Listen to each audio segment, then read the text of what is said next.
vamos agora ouvir a palavra de Deus. Pastor Tiago Brunet, da Assembleia de Deus de Alphaville. Você pode recebê-lo com carinho. É um prazer recebê-lo, pastor.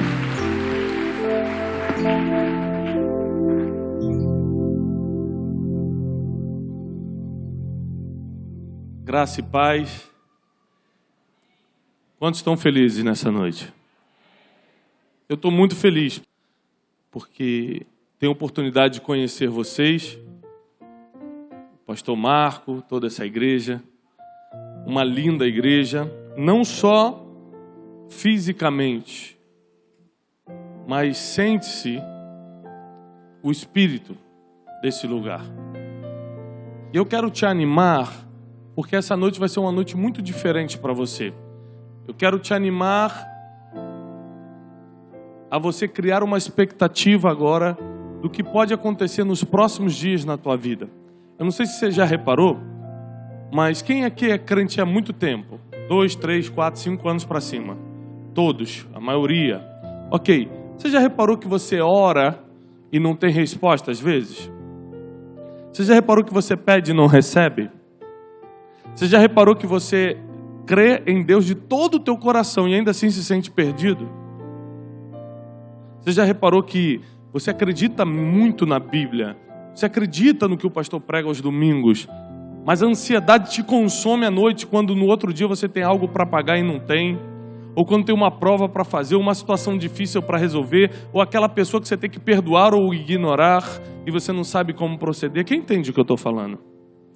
Porque ainda que você tenha fé, ainda que você creia no que Deus pode fazer na sua vida, continuamos sendo seres humanos. E como tais, temos muitas limitações. Eu tenho entendido que a fé é a certeza das coisas que não se veem. Nós ainda não vemos, mas antes de 2016 acabar, Deus pode resolver todas as situações impossíveis da nossa vida. Nós ainda não vemos, mas antes que o ano termine, essa igreja pode ser a igreja mais relevante do bairro. Nós ainda não vemos, ainda não está à nossa vista, mas nós cremos. É a certeza das coisas que não se veem. Ou seja, a fé, ela aponta o futuro. Mas o caminho até este futuro, quem trilha é a inteligência. Por quê? Porque a fé só resolve, grave isso para sempre, querido. A fé só resolve o impossível. O possível é função da tua inteligência. Então, se você não tem inteligência financeira para gastar menos do que ganha, você vai continuar sempre tendo problemas financeiros e botando a culpa no diabo. Se você não tem inteligência emocional para tratar melhor sua mulher, para não gritar com seus filhos, melhorar o argumento ao invés de levantar a voz, você sempre vai estar achando que é o pastor que não está pregando bem domingo, por isso que a tua vida não está andando. Porque quando nos falta inteligência, tudo que está no âmbito da fé começa a perder o sentido para nós. Por quê? Porque não atingimos os objetivos. Eu volto. Oramos e não somos atendidos. Pedimos e não recebemos. Cremos em Deus, mas ainda assim a ansiedade, a voz do medo, da insegurança, das incertezas, são mais fortes do que nós. Então deixa eu lhe ensinar uma coisa que pode mudar o seu ano. Preste atenção nisso. Se você entender isso que eu vou lhe falar antes de pregar, o pastor me deu até meia-noite, então fiquem tranquilos.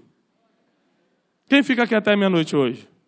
Amém. Então, por favor, não deixe de fechar a porta, que 9h30 eu vou embora. Mas vocês podem ficar tranquilos aqui. Ora e busca o Deus. Tranquilo. Se você entendeu que eu vou falar isso antes de pregar, muita coisa vai mudar na sua vida. Deixa eu lhe explicar uma coisa. Deus me deu a oportunidade de, nos últimos 10 anos, pregar em mais de 40 países.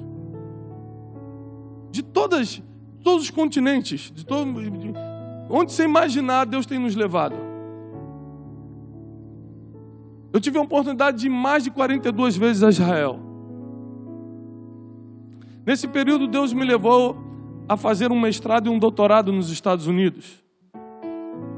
E essas experiências, tanto empíricas quanto acadêmicas, me fizeram enxergar a fé de uma forma diferente. Eu comecei a duvidar de tudo que nós criamos. Como assim, pastor?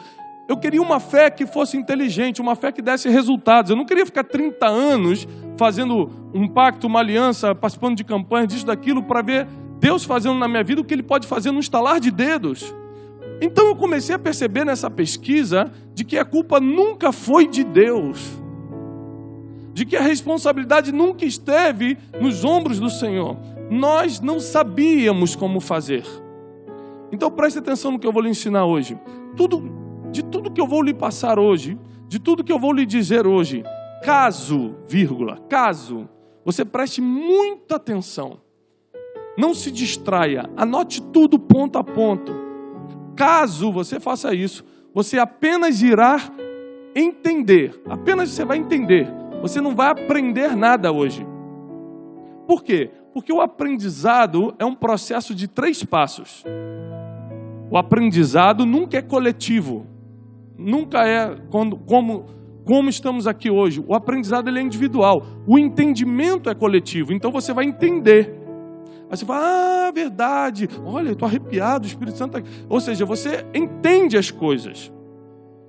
Para você aprender, você tem que pegar tudo que você anotou.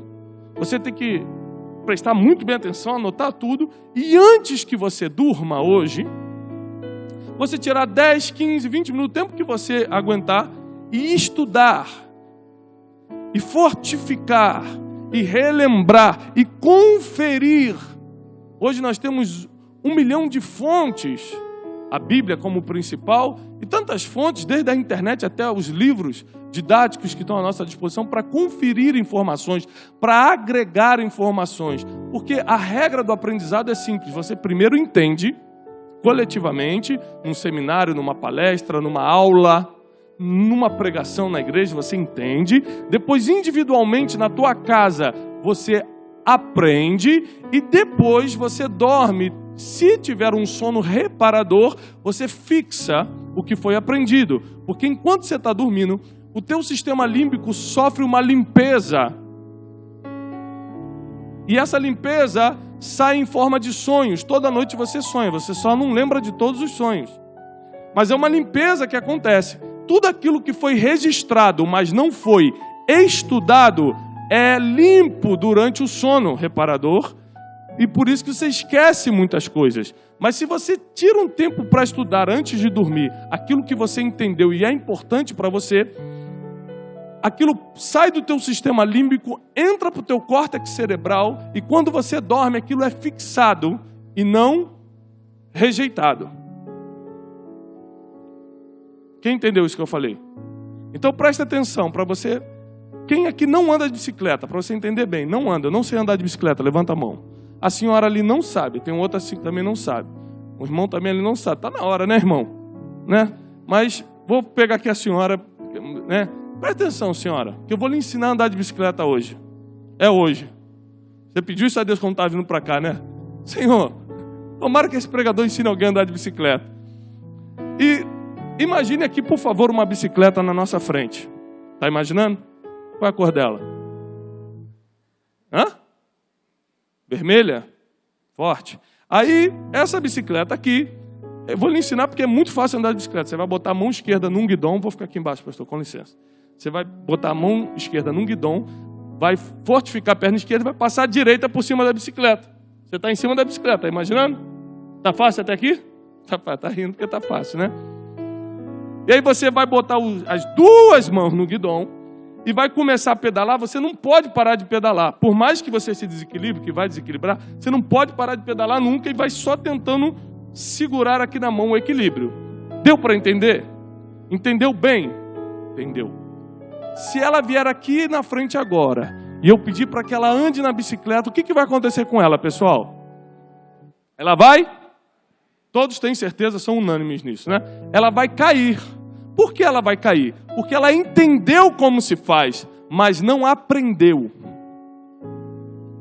Albert Einstein tem uma frase interessante. Ele diz que a única fonte de conhecimento é a experiência. Isso, inclusive, está na lei da física.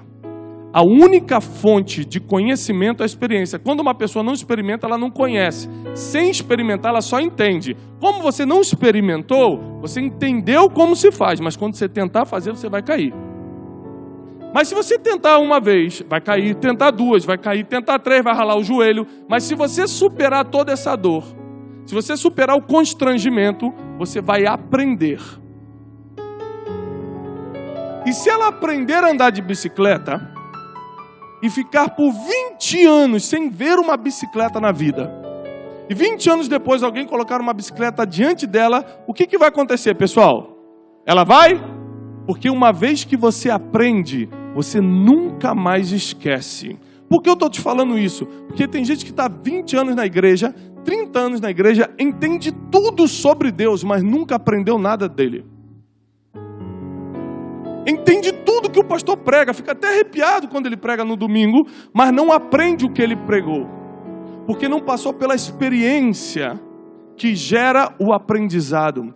Não levou para casa a matéria para estudar, para revisar. Será que é isso mesmo? Deus, o que tu queres falar com a minha vida? Então a gente fica 10, 20, 30 anos dentro da igreja tão superficial, tão só na área do entendimento, que quando a tentação vem, a gente nem sabe o versículo que citar para resistir. Porque a gente não aprende, então a gente não sabe, não lembra. E quando alguém lhe faz uma proposta, você não sabe discernir se é de Deus ou se é do diabo, porque você nunca aprendeu isso, você só entendeu as coisas. E quando você entende e dorme, tudo é limpo da tua mente. E você no outro dia está zero de conhecimento. Deus te trouxe aqui nessa noite porque Ele quer fazer com que você aprenda sobre as coisas dEle. O nível de entendimento é importante porque é o primeiro nível, mas é apenas o básico. Deus, Ele quer que você se aprofunde um pouco mais para que você tenha acesso a coisas que hoje você não tem. Eu comecei a entender a importância da inteligência e da sabedoria, que vai ser o nosso assunto de hoje à noite. Quando eu estava no aeroporto de Guarulhos, eu moro em São Paulo, em Alphaville, então eu viajo 2, 3 vezes por semana ministrando a palavra.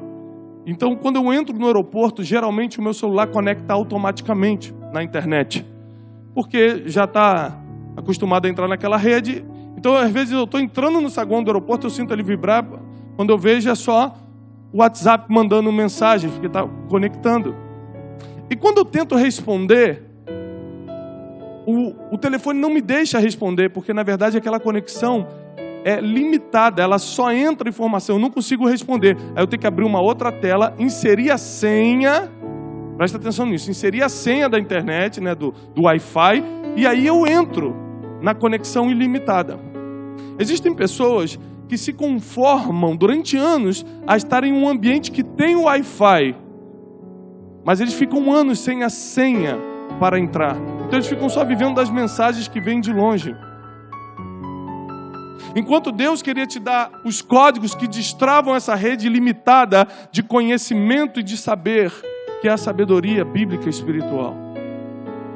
Então Deus, Ele quer desenvolver, Ele não pode te dar a inteligência, Ele desenvolve. A inteligência já nasceu com você. Só que poucas pessoas pagam o preço para desenvolver isso. É uma ferramenta poderosa que Ele te deu quando você nasceu. A inteligência é a tua capacidade cognitiva de tomar decisões, de fazer escolhas. A maioria dos problemas que você está vivendo hoje são por escolhas que você fez. Você decidiu viver o que está vivendo agora. Então a culpa não é nem de Deus nem do diabo. Olha que complicado. A culpa é das tuas decisões. Porque talvez você não tenha desenvolvido a inteligência no nível necessário para saber o que é bom e o que é ruim para você. Porque o que é bom para um amigo que está do meu lado, não necessariamente é bom para mim. Porque Deus tem um futuro, um destino para cada um. Em Lucas capítulo 2, versículo 47, se você puder abrir comigo, eu entro na palavra de hoje. Lucas capítulo 2, 47. Eu vou ler em duas versões. Eu vou ler na versão Almeida Corrigida e vou ler na versão King James. São duas versões, uma mais tradicional e uma está mais atualizada que a King James, para que a gente possa entender o sentido claro desse versículo. A versão mais tradicional diz o seguinte. Quantos abriram? Amém. Lucas capítulo 2, verso 47. Diz assim: e todos que o ouviam se admiravam com a sua inteligência e com as suas respostas. Algumas versões com as suas perguntas. Na versão King James diz assim, olha como é que diz a versão que eu estou lendo aqui agora, King James. Todos que o ouviam ficavam maravilhados com a sua capacidade intelectual, ou seja, com a sua inteligência, e com a maneira como comunicava as suas conclusões. Deixa eu lhe explicar esse versículo. Nós estamos falando de Jesus, aos 12 anos de idade, perdido de seus pais, dentro do templo, ensinando aos doutores da lei. Deu para pegar a linha de pensamento? Nós estamos falando de uma criança de 12 anos de idade. Por que uma criança? Porque em Israel, você só é considerado homem depois de completar 13 anos e cumprir o Bar Mitvah, que é a festa de passagem de criança para a fase adulta. Então Jesus, quando a Bíblia cita a idade, aliás, toda vez que Jesus cita números, é porque são códigos que você precisa entender e desvendar. Quando diz que Jesus tinha 12 anos de idade, é para mostrar que ele ainda era uma criança. Ele tinha se perdido dos seus pais na festa e foi para o templo ensinar. Ensinar quem? Os doutores da lei. Deixa eu lhe mostrar o seguinte. Essa cena aqui é muito pouco provável. Por quê? Porque hoje em dia, você não consegue alguém que seja criança ou não convertido ao judaísmo sentar com um rabino para ensinar. Não é possível uma pessoa comum ensinar a um rabino. Isso não é possível. Mas o que nós estamos falando é algo muito mais complicado, porque nós estamos falando de uma criança de 12 anos de idade, que vinha da Galileia dos gentios. Em terceiro, ele não estava ensinando rabinos, ele estava na classe mais alta. Ele estava nos doutores da lei, uma classe acima do rabinato. E todas essas pessoas que estavam escutando ele, os doutores da lei, estavam admirados, não com os milagres que ele fazia, não com os mortos que ressuscitava, não com isso ou com aquilo que era sobrenatural. Eles estavam admirados com a sua inteligência. Até porque se Jesus começasse com aqueles milagres, não era novidade em Israel. Israel é uma nação que nasceu no sobrenatural. Viu o mar se abrir. Jesus não foi o primeiro a ressuscitar mortos. Eliseu e outros profetas já tinham ressuscitado antes dele. Milagres não era novidade para uma nação que nasceu do sobrenatural como Israel. Por isso Jesus começou o seu ministério com inteligência, para que as pessoas pela primeira vez olhassem de forma diferente para ele. Aos 12 anos de idade acontece aqui um fenômeno que já passou na vida de todo mundo. Ele teve um insight, ele percebeu qual era o seu destino, para onde ele estava indo. Porque a promessa é que ele seria mestre em Israel, salvador dos judeus. E ele percebe aos 12 anos de idade que aquilo começa a se manifestar.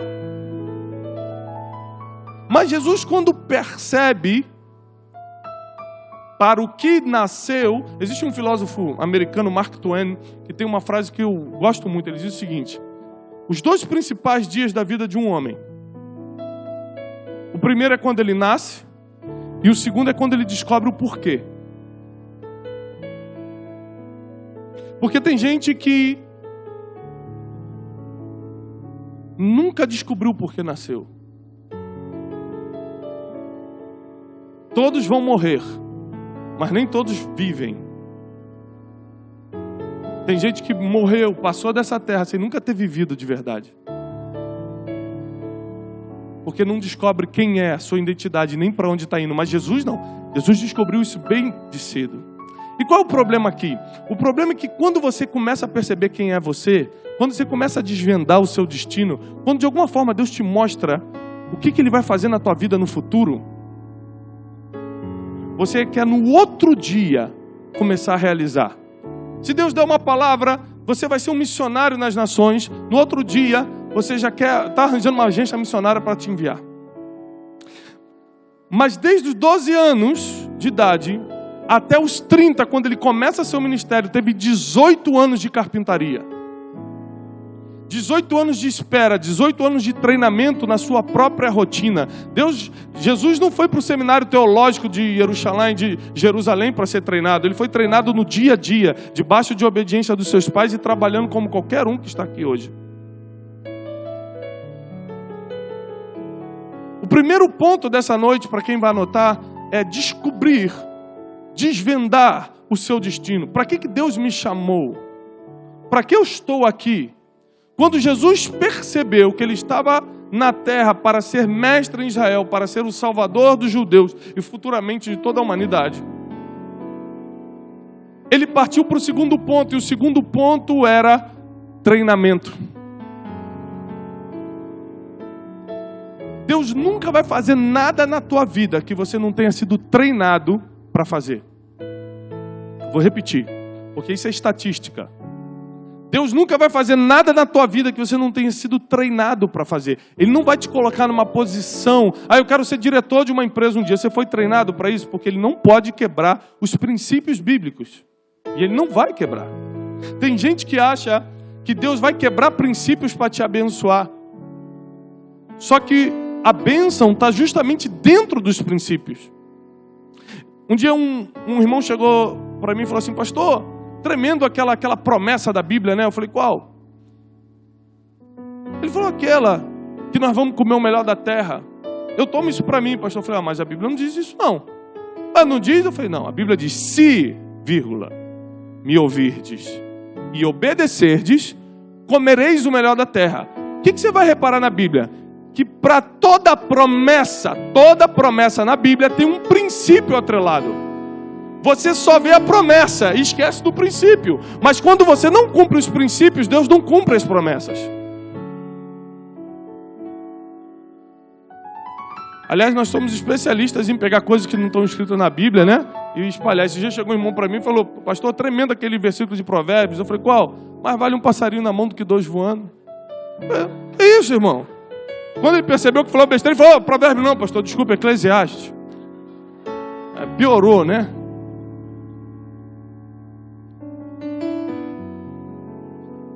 E a etapa de treinamento é uma etapa muito difícil.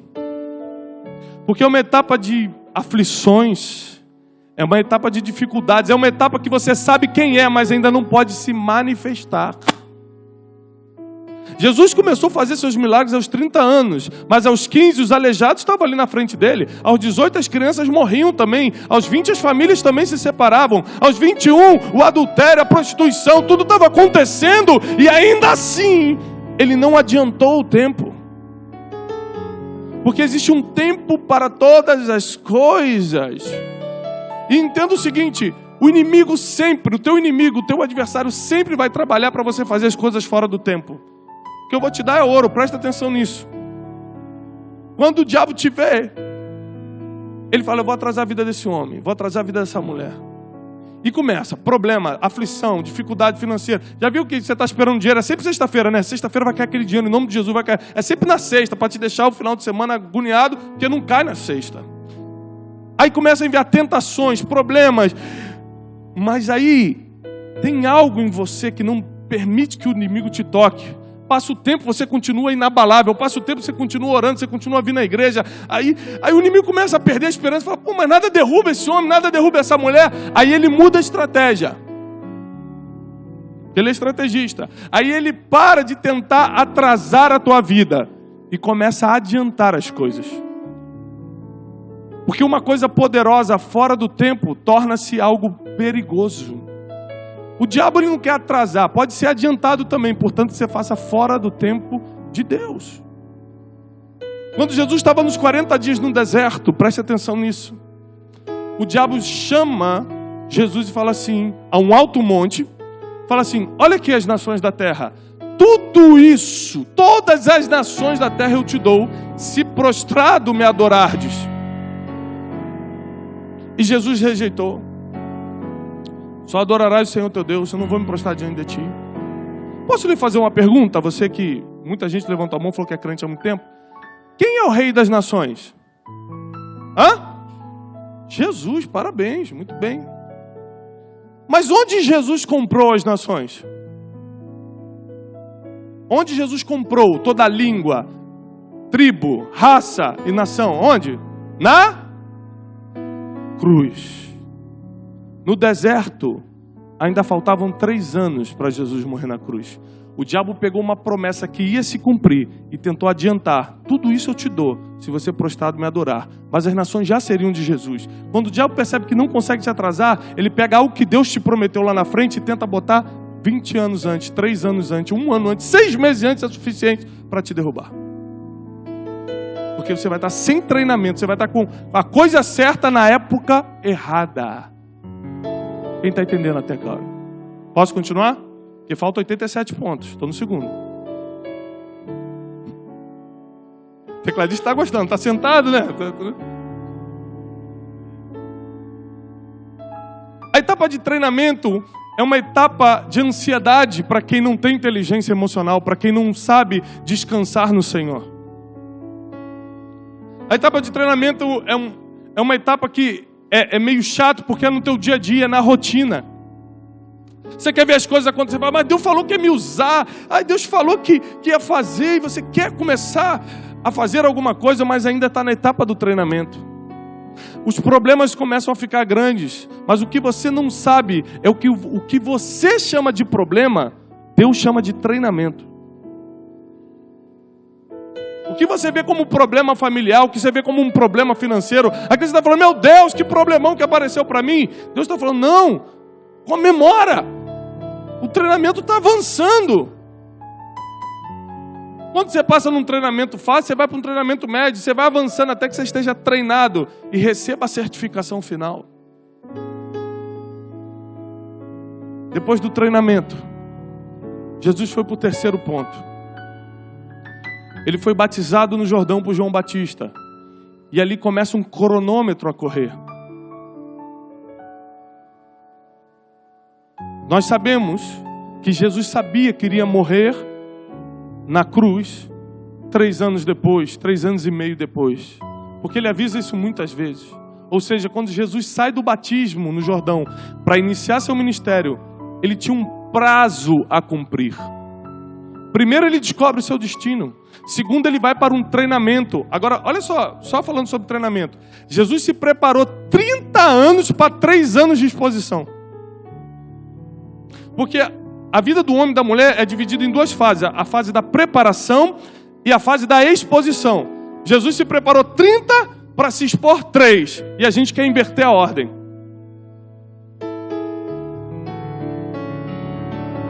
Enquanto ele foi nosso exemplo em tudo. Tenha paciência no treinamento. Porque o nível do teu treinamento vai determinar o raio da tua influência.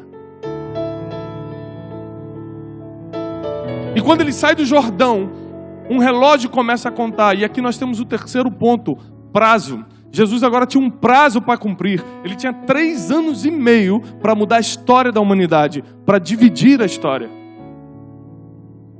Enquanto nós ficamos 30, 40 anos sem sequer conseguir mudar o azulejo do banheiro, Jesus mudou o mundo todo em 3 anos e meio. Porque um homem e uma mulher que tem prazo para fazer as coisas, metas e objetivos, consegue ser mais assertivo, inclusive nas suas decisões, consegue ser mais assertivo com quem anda do seu lado. Quando você tem meta, prazo para fazer as coisas, você não deixa qualquer um andar contigo, porque você sabe que ele pode te atrasar. Olha como é que é a questão da fé e da inteligência. Abraão teve fé suficiente, fé até de, desculpa a palavra, mas de maluco, porque não tinha referência de Deus antes. Hoje você acredita em Deus porque o pastor fala, porque tem Bíblia, tem televisão, tem livro, tem um monte de coisa, filme para te provar, para te dar testemunho. Abraão, nunca ninguém tinha falado antes. O primeiro a escutar foi ele escutou, falou, é Deus e eu vou obedecer, e obedeceu. Agora olha o problema, a fé colocou ele no caminho certo. A falta de inteligência fez ele levar Ló com ele. Porque a Bíblia diz, sai da tua terra e da tua parentela. E Ló era parente. Então a fé colocou ele no caminho certo, mas a falta de inteligência com a pessoa errada. E com o tempo Ló foi pesado para Abraão e começaram os problemas. Quem está começando a entender mais ou menos o valor da inteligência? Agregada à fé. E quando ele descobre o prazo, ele percebe que em 3 anos e meio ele não vai conseguir fazer tudo sozinho. E aqui ele nos ensina algo poderoso. Você nunca vai fazer nada sozinho. Para eu estar aqui podendo ministrar a palavra para vocês, tem uma equipe que cuida do instituto, da empresa, outra que está na minha casa com as crianças, junto com a minha esposa. Eu tenho pessoas que... Aqui eu estou com o Marcelo, que trabalha no instituto comigo, me ajuda lá no material. Ou seja, se eu não tivesse pessoas, eu não poderia estar aqui, cumprindo o meu destino. Porque eu tenho um prazo a cumprir. Quantos anos você acha que vai viver, meu irmão? É só você calcular mais ou menos, você vai saber o teu prazo. E se não acontecer alguma coisa no caminho, que nós não estamos livres dos acidentes. Jesus sabia quanto tempo tinha, 3 anos e meio. Então, quando ele percebeu que era pouco tempo para muita coisa, ele partiu para o 4º ponto, ele formou uma equipe. Agora, olha que interessante. Porque se você ler a Bíblia de como Jesus vai contratando os discípulos, vai convocando os discípulos, é um atentado à inteligência do ser humano. Por quê? Porque ele chega para Pedro, Tiago e João, que eram sócios num barco, e fala assim, olha, me sigam. E a Bíblia diz que ele fala, olhando Jesus, o seguiram. Peraí, é um atentado à inteligência. Se alguém passar aqui e falar assim, me segue que eu sou o Messias, você vai atrás dele? Não vai. Coisa de doido.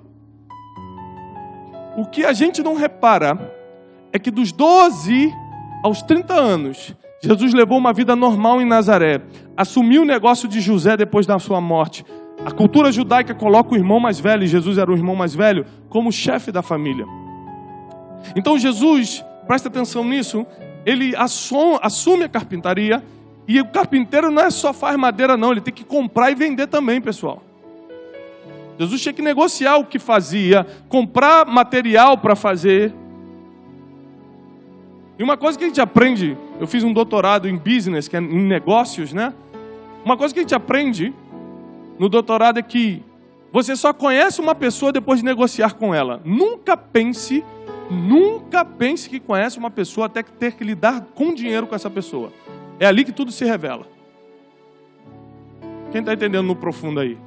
Tem uns 3 que já tomaram... tem um irmão ali que pegou, entendi tudo.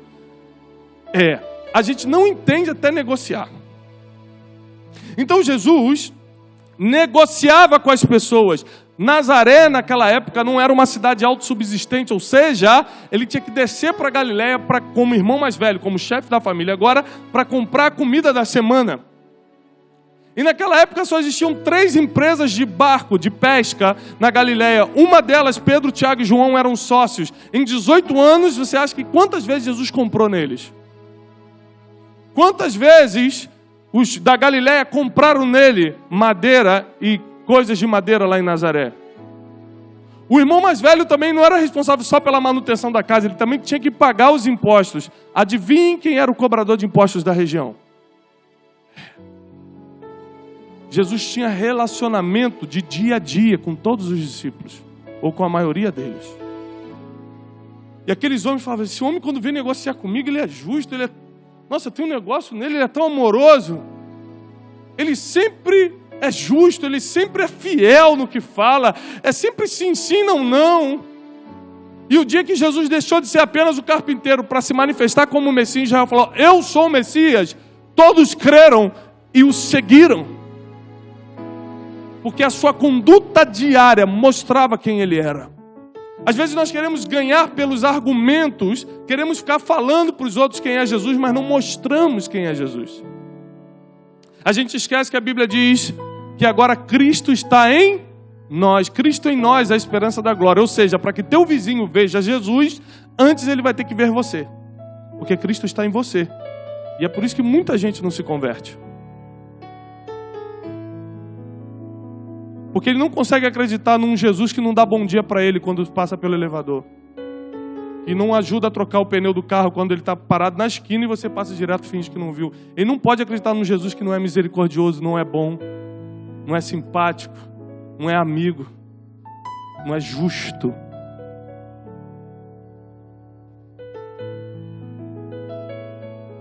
E Jesus, quando forma aquela equipe poderosa, uma equipe tão poderosa que o Evangelho chegou aqui em Bangu 2000 anos depois. 12 homens multiplicaram uma mensagem. Quando essa equipe é formada, ele passa para o próximo ponto. porque agora ele tinha que começar a divulgar a mensagem. E Jesus sempre se preocupou para que a mensagem fosse mais importante que o mensageiro. Ele sempre falava, pregue o evangelho. Mas quando ele curava as pessoas, ele falava, não diga que fui eu. Porque a mensagem tem que ser mais importante que o mensageiro. O dia que meu nome aparecer mais do que a mensagem que eu prego, tem alguma coisa em mim que Deus já não está se agradando.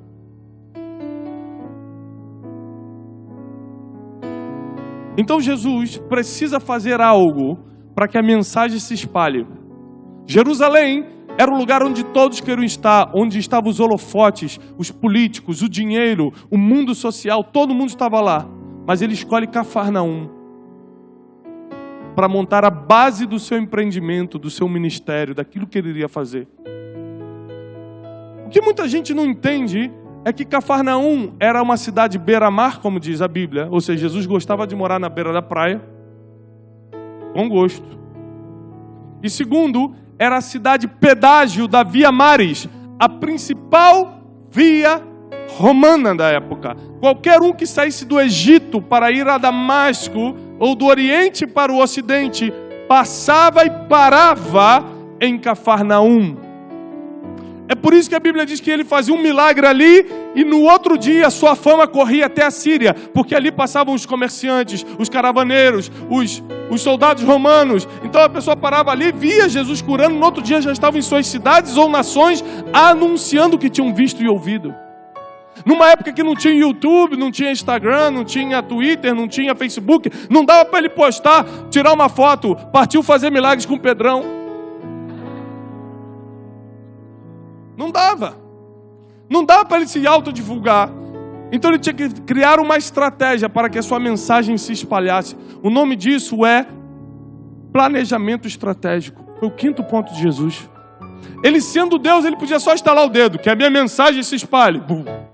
Mas ele era homem, nos 33 anos que ficou aqui, então ele criou um planejamento estratégico, como você deveria criar para a sua vida financeira, para a sua casa, para a sua empresa, para os seus negócios, para o seu ministério. Mas você acha que Deus vai fazer por você o que é sua função fazer, ou seja, a fé aniquilando a inteligência.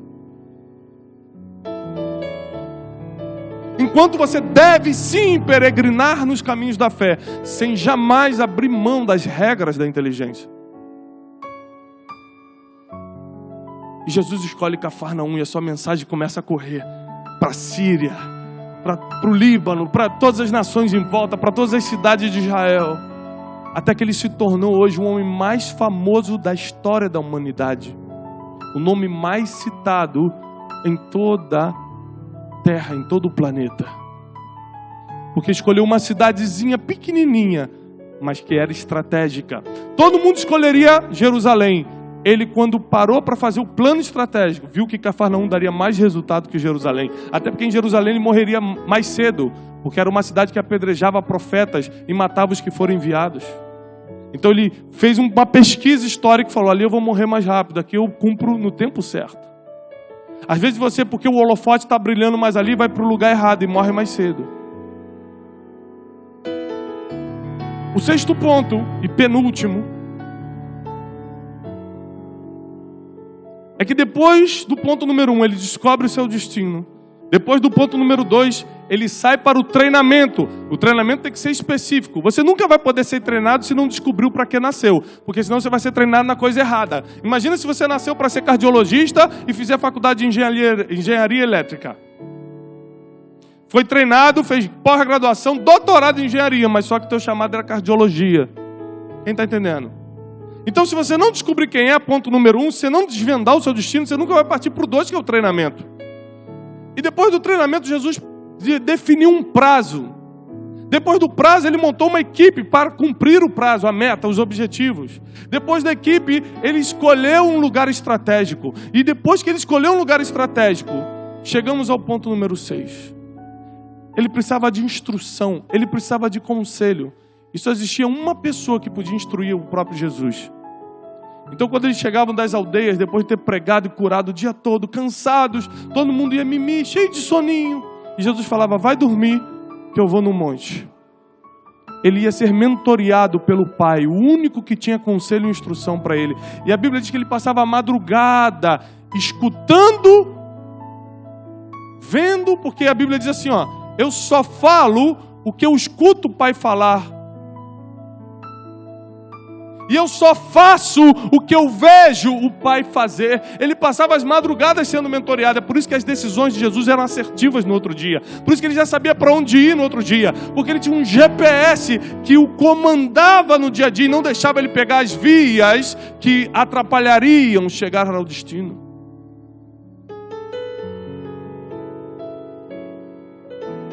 Quando nós estávamos vindo para cá, José foi me buscar lá. Aliás, José foi a ponte para que nós estivéssemos aqui. Um homem de Deus. E ele falou assim, nós vamos demorar 1h30 para chegar. Eu acho que 1h30, 2 horas. Porque você sabe, eu estou acostumado a ir para a Índia. Então eu falei, Bangu e Índia mais ou menos, né? Missão. Tranquilo. E eu falei, não, tá tranquilo. Mas aí eu liguei. Tem gente que não gostou, não. A gente falou, Bangu aí, pastor. Mas eu liguei o Waze. Sabe o Waze, o aplicativo? E o Waze deu 41 minutos. Eu falei, não, a gente vai chegar em 41 minutos. Ele, não, mas a Brasil está parada. Eu falei, mas o Waze não está mandando pela Brasil. Porque quando você tem um GPS na mão, você sai da rota que todo mundo faz. E chega primeiro que todo mundo. O mentoreamento tem esse poder. Tem gente abrindo empresa sem se mentorear, sem buscar conselhos, instrução com quem já tem experiência. Tem gente que casa.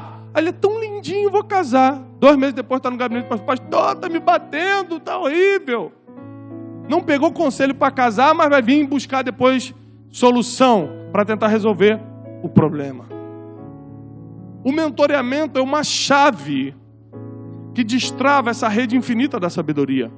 Pessoas que viveram mais que você, que têm experiência, que te amam, que gostam, que acreditam no teu futuro e podem te instruir e aconselhar para que você chegue mais rápido, pelos caminhos menos convencionais às vezes, ao destino que Deus traçou para você. E depois que Jesus descia do mentoreamento, o 7º ponto e último, ele jamais revelava, falava para alguém qual era o seu destino, o seu sonho, o seu propósito.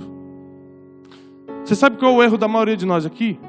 Quando Deus mostra quem nós somos, quando Deus mostra a grandeza do nosso futuro, quando Deus aponta mais ou menos o nível da bênção que vai chegar, a gente sai contando. Tem gente que é tão inocente que ainda bota no Facebook, acha que as pessoas que estão do outro lado vão celebrar, né? Bota a foto lá, eu em Paris. Acho que todo mundo está lá, ai que linda lá, foi para Paris, Deus abençoou a vida dela. Está lá do outro lado, assim, ah, desgraça, o que ela está fazendo?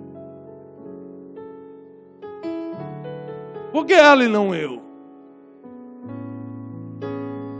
Presta atenção nisso. Jesus sabia desde o início que era o Salvador da humanidade, que iria morrer na cruz por todo mundo, que era o Messias de Israel. Ele sabia quem ele era, mas ele nunca falava para ninguém. Você vai reparar que os fariseus chegavam e falavam assim, você que é o Messias que estava para vir sobre Israel? Ele falava assim, o batismo de João Batista é do céu ou da terra?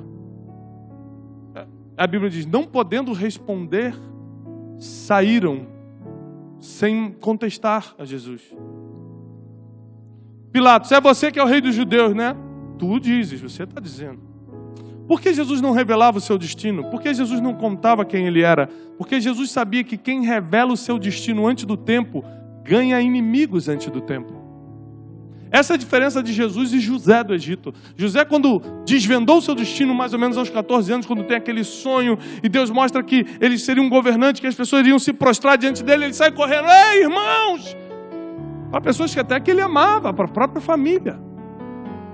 Olha aqui o sonho que eu tive, olha o meu destino, olha o que Deus vai fazer na minha vida. Os irmãos, ah é? Mas não. Jogaram ele num buraco e venderam para o Egito. A diferença de Jesus e José é que os dois chegaram ao destino que Deus traçou. Chegaram ao futuro que Deus escolheu. Porém, um com muito sofrimento e o outro só sofreu 12 horas antes de morrer, que é quando tinha que sofrer. Quando Deus te dá uma promessa, deixa eu lhe falar, a promessa vai se cumprir. Porque Deus não é homem para que minta, nem filho do homem para que se arrependa. Se Ele falou, vai se cumprir. Agora, como você vai estar quando a promessa se cumprir, não tem nada a ver com Ele. É responsabilidade sua. Se você vai estar todo arrebentado, cheio de ódio, cheio de amargura, duro que nem um coco, cheio de problema de saúde, e não vai nem conseguir desfrutar a bênção no dia da vitória, aí não tem nada a ver com Deus. Ele cumpriu, Ele te colocou onde prometeu. O caminho, quem trilha é a sua inteligência, já falei.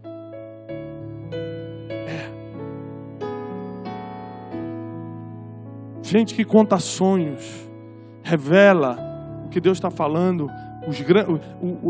mostra para pessoas que às vezes você acha até que inocentemente vão te ajudar e na verdade vão te paralisar, vão te jogar no buraco. Jesus ficava calado e conseguiu cumprir todo o seu ministério sem grandes inimigos. Já José, a vida toda sofrendo.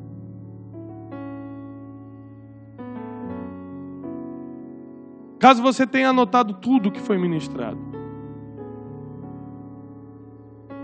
caso você estude isso hoje à noite, antes de dormir você veja como isso se aplica à sua vida, ao seu ministério, ao seu trabalho, à sua empresa.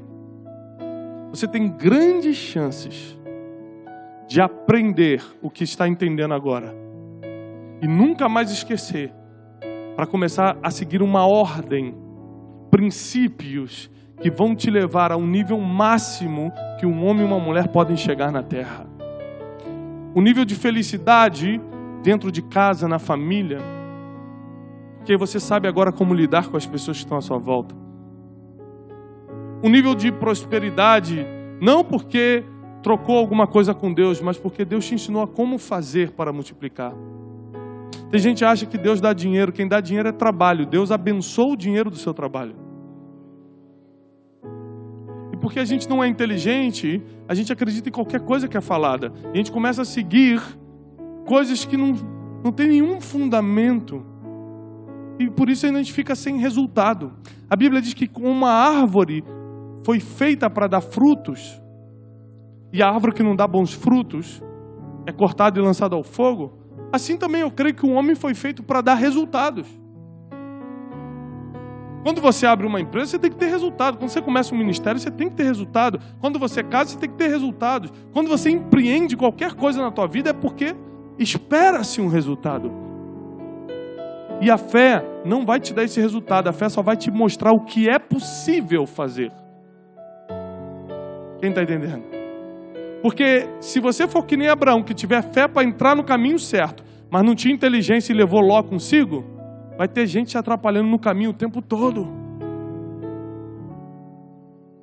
Em Gênesis 13 diz: quando Ló se apartou de Abraão, Deus disse, : Abraão, levanta teus olhos. Porque Ló em hebraico significa véu.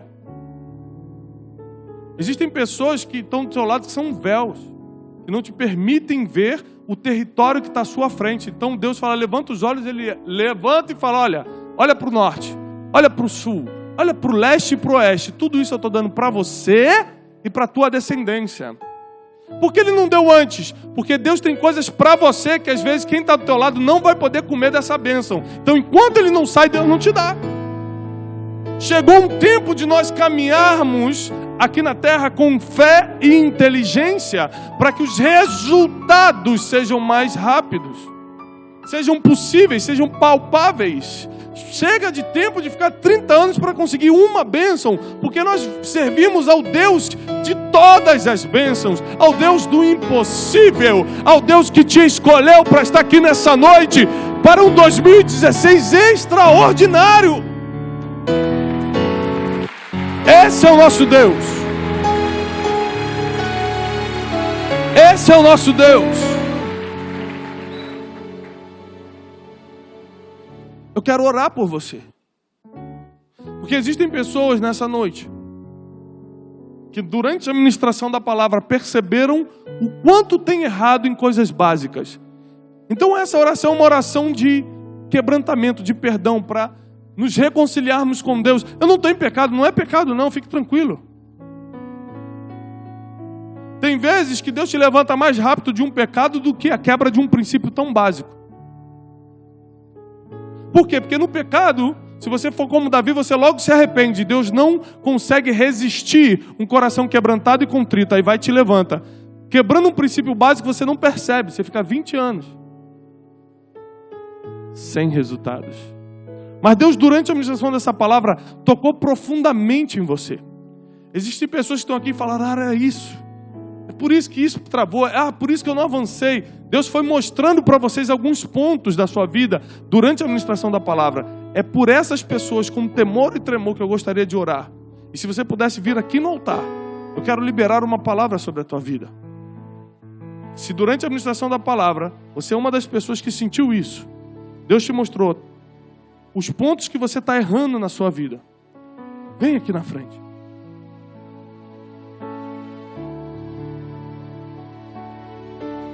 É uma oração de quebrantamento. É uma oração de entrega.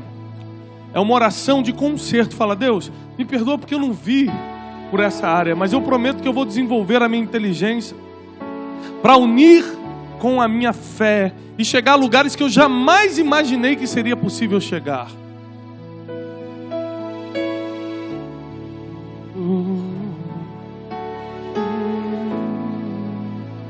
Cadê o Marcelo? Marcelo?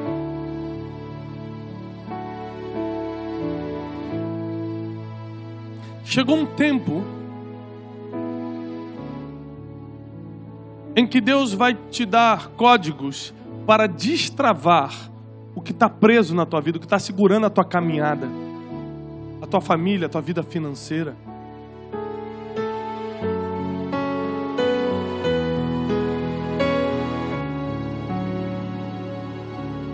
Chegou um tempo que Deus vai te entregar chaves. Chaves essas que antes Ele não podia te entregar, porque você não saberia o que fazer com elas. E quando você tem acesso à inteligência, à sabedoria, você sabe que chave abre qual porta. E aí Deus pode confiar nas tuas mãos. Chegou um tempo de destravamento. Um tempo de destravamento. Um tempo em que as coisas vão começar a acontecer. Não vai ser daqui a 2 anos, 5 anos, 10 anos. Vai ser no ano de 2016. Deus vai destravar coisas na tua vida.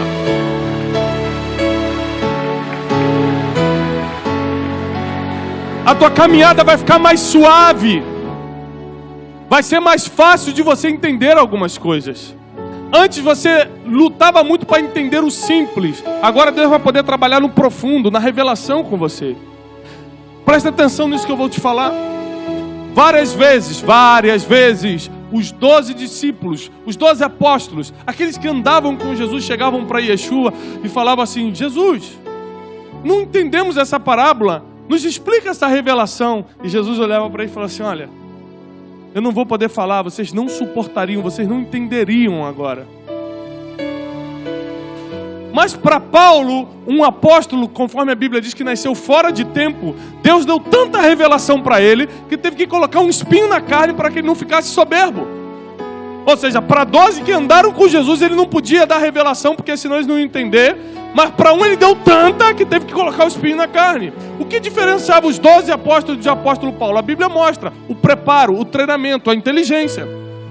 Porque Deus não faz acepção de pessoas. Para ele todo mundo é igual. Agora quem está mais preparado, ele pode confiar um pouco mais. Por isso que ele confiou coisas profundas a Paulo. E se você se preparar, Deus vai confiar coisas profundas em você. Deus vai te entregar segredos. Deus vai te revelar mistérios. Deus vai abrir a porta dos céus sobre a tua casa. Você nunca mais vai viver os problemas básicos, porque Deus vai eliminar as contendas, as perseguições, tudo que tem tirado a tua paz. Dinheiro não vai ser mais problema para ganhar, vai ser problema para administrar agora. Porque Deus vai mudar a tua sorte, mas não por causa de uma oração, por causa que você vai aprender a administrar, você vai aprender a multiplicar, você vai ter inteligência para lidar com isso. Deus está mudando a sorte de pessoas aqui. Eu vejo muitos jovens, muitos adolescentes, Deus está dando uma oportunidade para jovens e adolescentes que estão aqui mudarem o seu futuro. Ajam com inteligência, decidam corretamente. As maiores decisões da vida nós tomamos depois dos 18 anos, depois dos 20 anos. Existem pessoas que têm menos do que isso aqui. Deus está te dando a oportunidade de escolher certo, de escolher bem. Use sua inteligência, una a fé com inteligência e mude a história do seu país, do seu bairro, da sua nação. Algumas pessoas que estão aqui não têm um peso apenas para 4 paredes, mas Deus colocou um peso de nações nos seus ombros.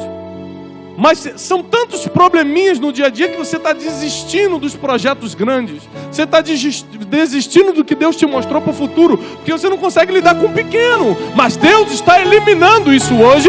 Deus vai começar a desenvolver a tua inteligência e nada lhe será impossível. Nada lhe será impossível. Deus vai destravar a tua vida hoje.